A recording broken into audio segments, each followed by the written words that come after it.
All right, welcome back, ladies and gentlemen, to the podcast, All Things Generic. I am your host, Eric. We got another weekly recap in store for you where I'm going to go over the week that was, talk about things that went well, talk about things that didn't go so well, and of course, we are going to talk about how to aim for better. But first, just kidding, no word from our sponsors. Still don't have one. So, let's get on to the podcast. Let's talk about the weekly recap. How did things go? We're actually going to deep dive into a couple topics too that I want to kind of riff on and talk with you about as we go through because I think they would be helpful to talk about. So, with that, we are going to hop over to the retro board and do our thing.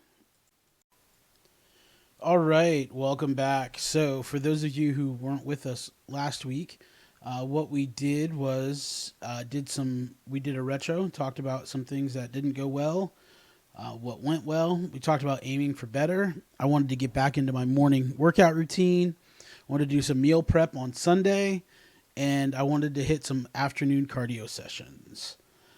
We also did a meal plan where I talked through here's what I was planning to do, and planned out some snacks. And I also have here my workout routine, which I was going to do.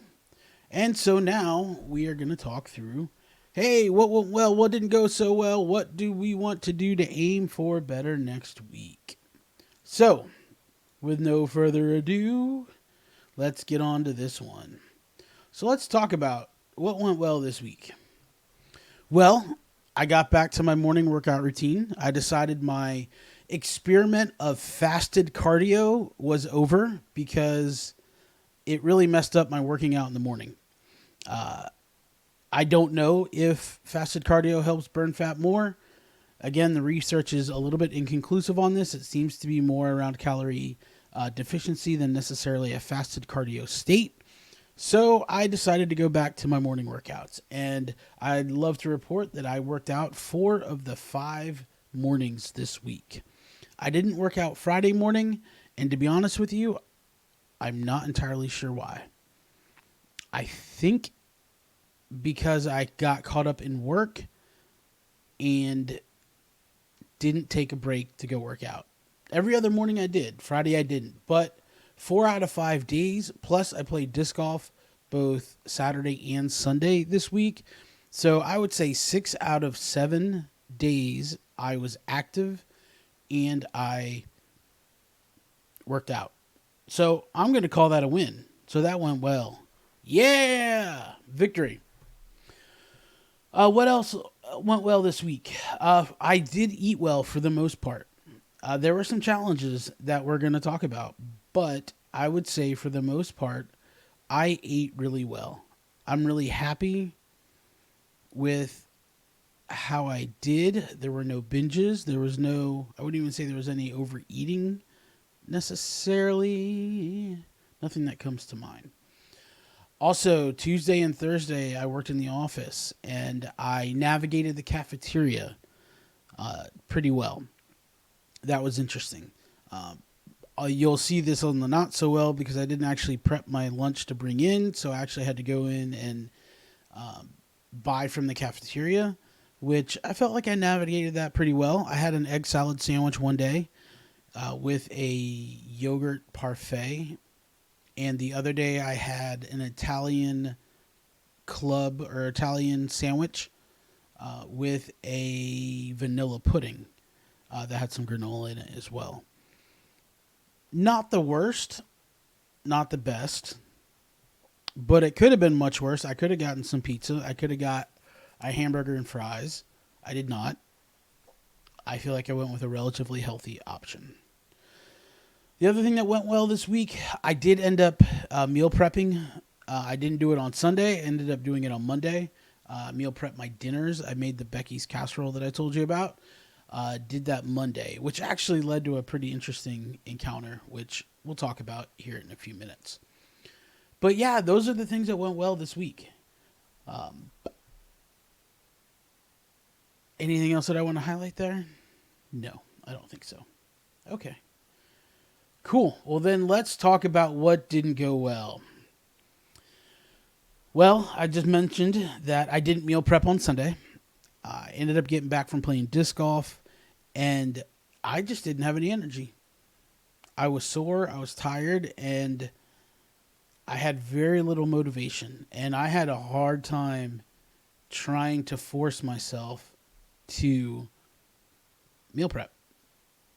But I did end up doing it on Monday. I didn't do it on Sunday, but it didn't kill me. It didn't hurt my week because I had actually planned out my week.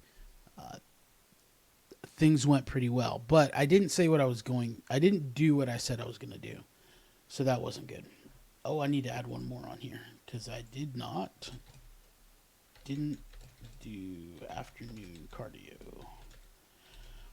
Yeah, so I had planned on doing afternoon cardio sessions. Didn't happen.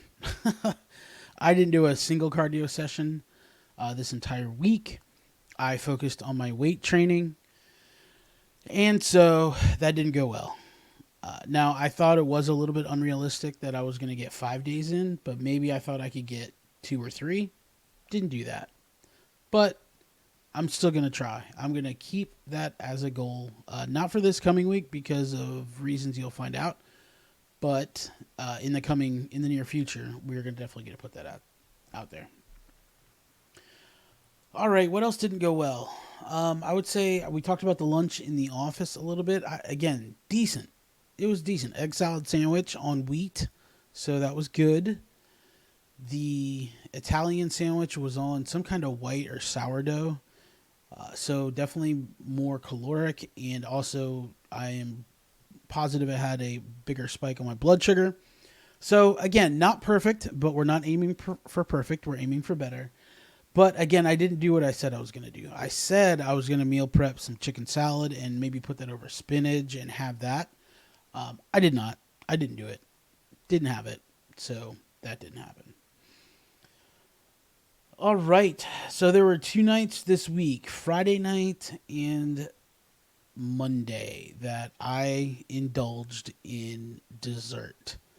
And not just, it wasn't just like, oh, I had a cookie or two. Um, I indulged, I overindulged in sweets. And at some point, I'm going to have to share what it is. I know I'm going to have to. And, that's embarrassing. But I'm just not quite ready to do it yet. But I will. It'll come. It'll happen. But Friday night was a little bit different than Monday night. Friday night, you'll notice that I did my meal planning for Monday through Friday.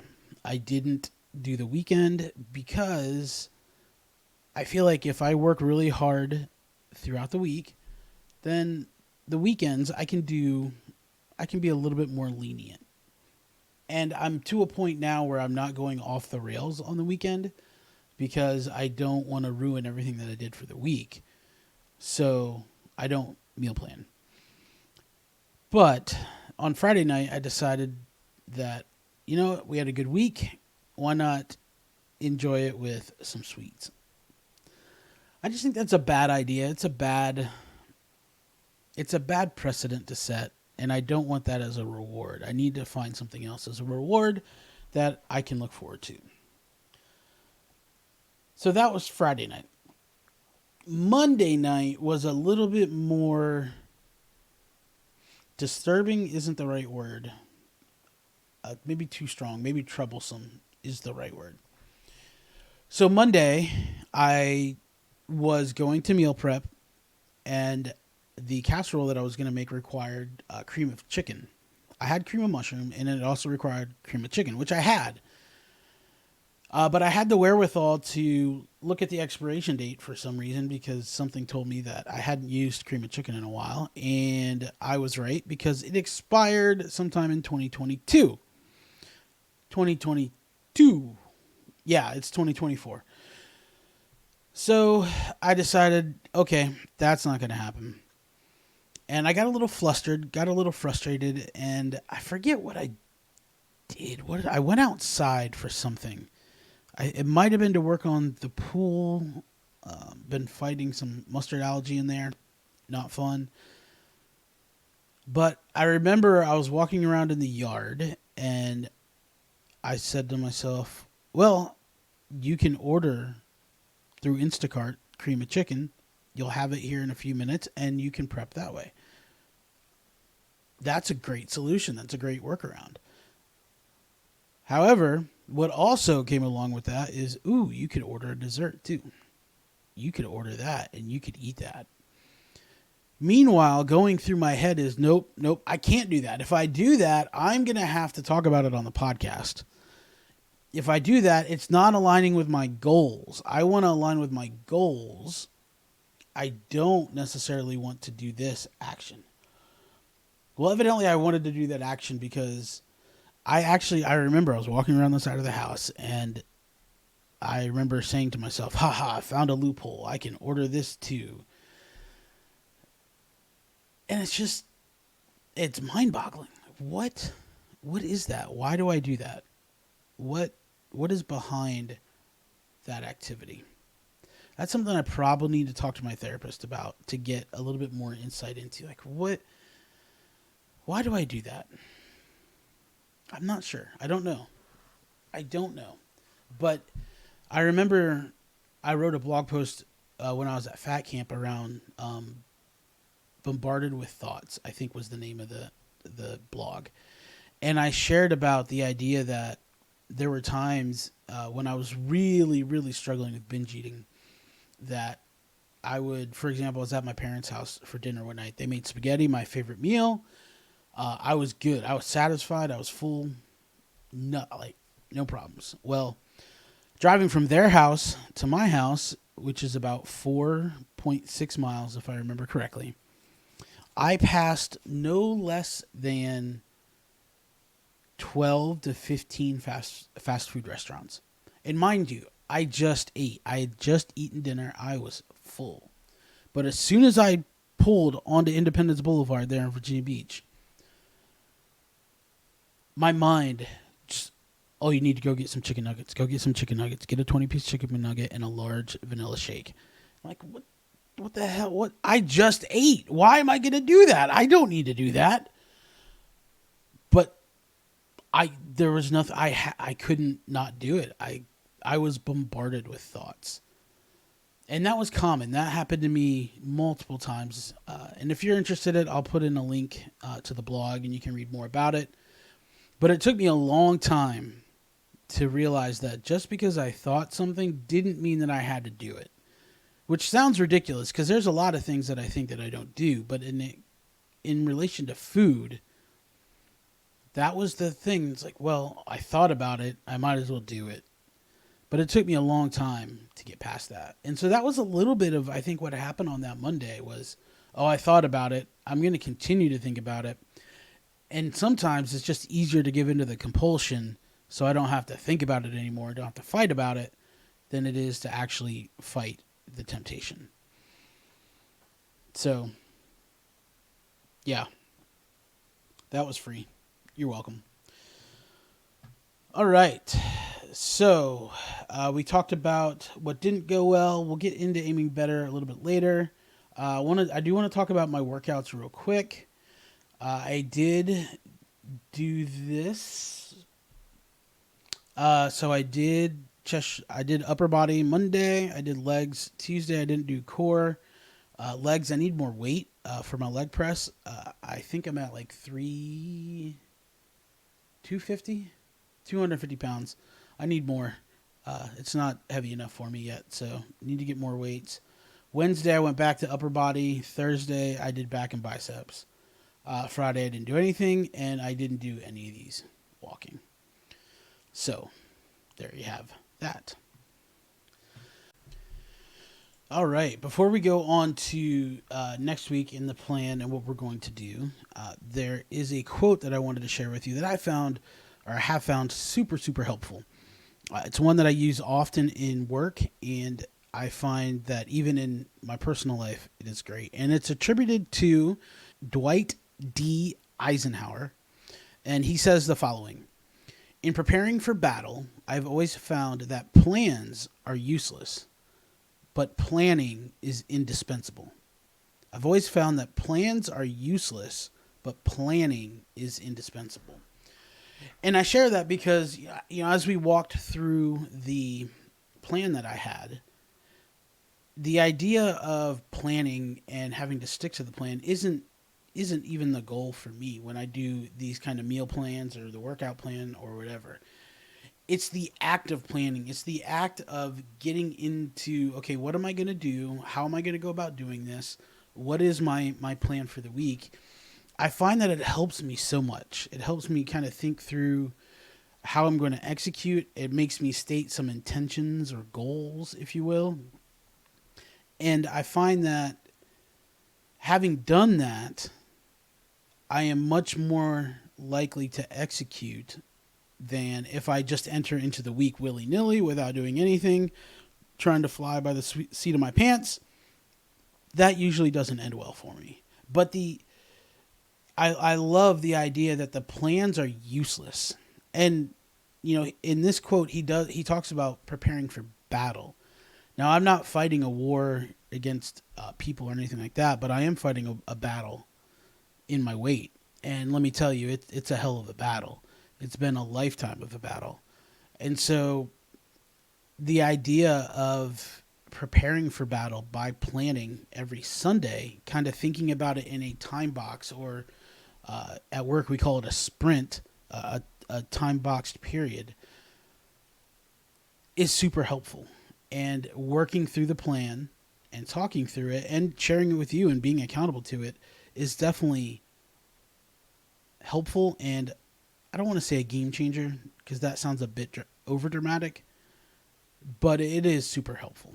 So there's that. So I want to share that quote with you. And then now I want to get into next week. What are the plans for next week? How am I going to do? What am I going to do? How am I going to operate? Because there's an interesting twist coming up. The interesting twist is that on Tuesday, I am flying to Texas. Yes, I am flying. I am flying. This is my excited face. I am not excited about flying. I am too fat to fly. I am too fat to fly. And let me tell y'all, I had to have a conversation with my boss, which, by the way, she is amazingly supportive and was super kind, and I couldn't ask for a better response. But I don't fit in airplane seats. Most airplane seats are 17 inches wide. 17. Pull out a ruler and see how wide that is. I do not fit in a 17-inch wide seat. I can fill two of those seats pretty easily. So I had to go to my boss and say, hey, I want to go because we're having a really cool on-site, which I think is going to be fantastic. But the last time I flew, I had to fly first class because those seats are wider. Now they're 21 inches wide, which those 4 inches do make a difference. And it was definitely a tight fit still. But I, on purpose or intentionally, chose my seat in that they had one with one and one with two. And I chose the one with one, so I wasn't crowding anybody. So I said, hey, and I even prefaced the conversation with, this is super embarrassing. I am ashamed that I even have to say this, but I either need to fly first class or I need two seats because I'm that big. Which we had met. Like I've known my boss for a while, so that's not a surprise. But just having to ask that, hey, I'm fat and I don't fit in an airplane seat and I need an accommodation. Oh, man, that's so embarrassing. So embarrassing. I hate that I had to do that. But I did it. I asked for it, and she was super, super supportive and responsive, as I said. And I have two seats, and we're going to see how it goes. Hopefully, nobody tries to take that other seat because I have heard stories of that. So we'll see. But I'm flying to Texas, and I will be there for the week. Now, the reason why I share this is because my meal plan, well, what are we going to do? How are we going to operate? Well, I'll be in a hotel, so there's not a whole lot of options that I have. I'll have for breakfast, I can do the morning continental breakfast or whatever's there, or if there's a breakfast spot nearby, I could do that. Lunch, we will be on our own in the cafeteria, more than likely. So my thought was there's a couple things I could do. One, I could, the night before, I could order a sandwich and something that I could bring so that I have it and I know what I'm doing. I could also go to the local grocery store possibly and buy some stuff to make my lunch. I'll have to see where the grocery store is and if that would be tenable or not from a commuting point of view. But the real reason why I shared this is because of the nighttime. And the nighttime is where I always struggle. And what I've seen in the past, if we talk about what I have seen in the past, what I've talked about is kind of a secret behavior or clandestine behavior, eating in secrecy. And so we're going to have a team dinner, which is always a little bit uncomfortable. Not because I can eat in front of people. That's not the problem. It's not like I'm going to binge in front of anybody anyway. And again, I don't struggle much with binge eating anymore. I would say it's more overeating than anything else. But regardless, it still feels a little bit uncomfortable to eat around people I don't know very well. I can't tell you why. Well, that's not true. That's not true. I do know why. Question is, do I want to share why? I think if I had to honestly take stock of it, I feel embarrassed. I feel that all eyes are on the fat guy, that people are judging what I eat. In reality, I don't think any of those things are actually true, but those are the fears. Those are the fears that drive some of that. There's also just the awkwardness of going to figuring out where to sit when you're in a big group. Sometimes they try to do like a big booth. I don't fit well in booths, so there's that. Sometimes the seating situation can be tricky. I'm a big guy, so I prefer to be on the end or somewhere where I'm not cramped. That's not always possible. So there's a lot of things that I have to think about that normal sized folks don't necessarily have to think about. So that's always awkward. But I'll probably do it because it's good and I need, so again, some of these fears are irrational. And if I trust these people, these are my teammates. And if I trust them, then I need to give them the opportunity to support me and support who I am. I am who I am. And as a teammate, hopefully they will accept me. I'm pretty confident they will. So, but that gets to past behavior. So what am I talking about? So what I've seen in the past is I'll go out for a team dinner. It's fine. We'll go out. I'll go order something sensible, maybe like a steak or a chicken or something like that. Probably chicken. I'm not a big steak fan. But something sensible. Don't eat a whole lot. Eat a sensible meal. But inevitably what happens is when I get back home or get back to the hotel, that's when the cravings begin. That's when I don't know if you want to call it compulsion. That's when the challenges begin. Usually it's something around, I want to eat more because I didn't eat quite enough. in reality, I ate enough, but in the mind, it's like, oh my gosh, you got to do something, blah. And it's usually some kind of dessert or something like that. But I don't want to just order a dessert, so I have to order something to go with it because that just looks silly if I just order some ice cream. And so it just compounds itself, and here we go down a slippery slope. So I'm sharing all this to say I don't want to do that this week. I don't want to. And so, how do I not do that? Well, that's a great question. Haven't quite figured the complete answer to that. However, I do know that from listening to folks who have gone through AA, that one of the things that they do when they have a desire to do their addicted behavior is take contrary action. So if I'm in my hotel room and it's at night, I could just go to bed. That's something I could do. I could just, you know what? Let's just go to sleep. I could go take a walk around the hotel.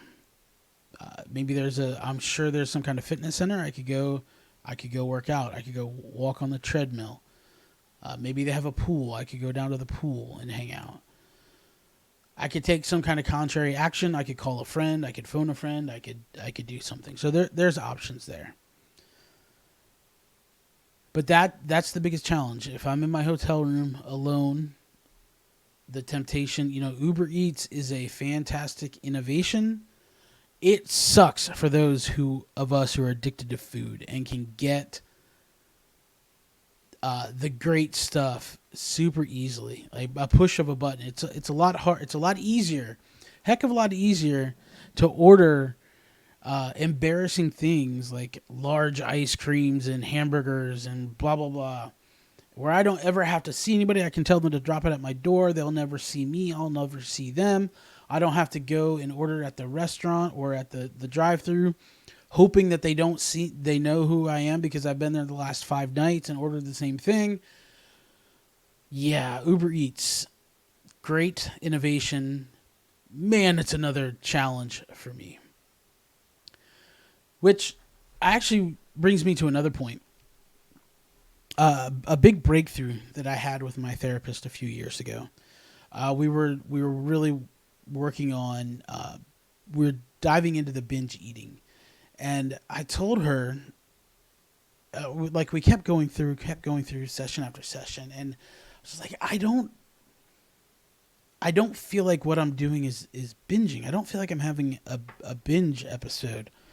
I know what those look like. Those look like a whole big old bag of Wavy Lay's party-sized potato chips. It looks like 20, 30, 40 chicken McNuggets. It looks like a half gallon of ice cream. Like, I know what a binge looks like.